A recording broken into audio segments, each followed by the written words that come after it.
I spent my entire life trying to let go of a mother who was never really there to begin with.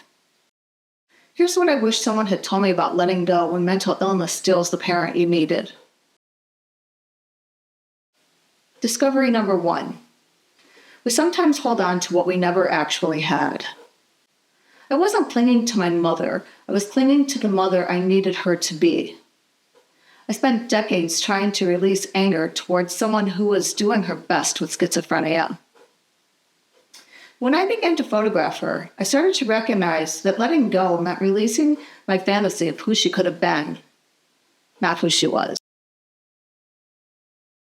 Once I grieved the mother I needed instead of resenting the mother I had, this allowed for the space to open for genuine connection with who she actually was.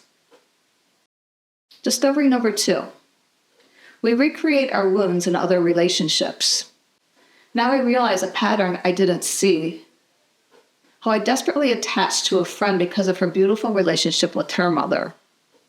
I spent years in a friendship that felt essential because watching them fill the gap my mother couldn't.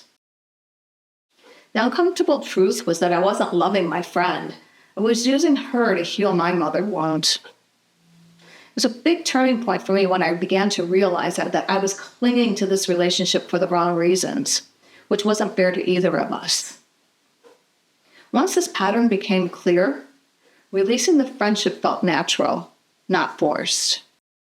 In doing so, this opened up the space for true friendships based on mutual connection, not my unmet needs. Discovery number 3. Letting go creates room for what is, not what should be. Through photographing my mother in her assisted living home, I stopped trying to fix our relationship and started documenting our reality. Everything changed when I picked up my camera. I began to see her true self instead of trying to make her better. Our visits transformed at this point. Her voice was revealed through her notes.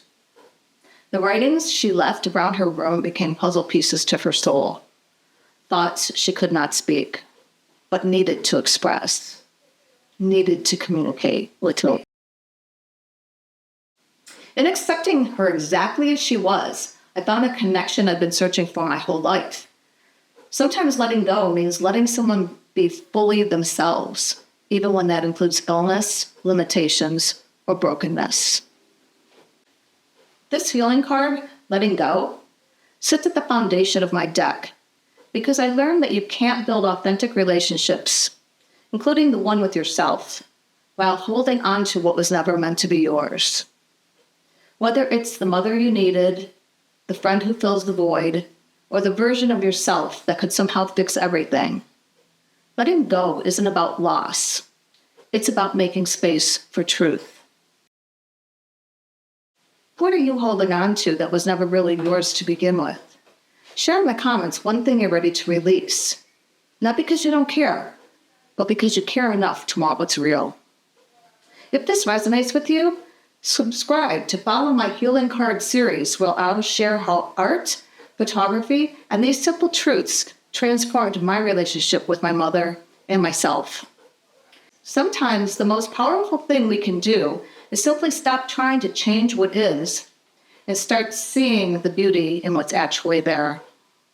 Join me in my Healing Card series, where next week we will discuss the difference between self-care and self-love.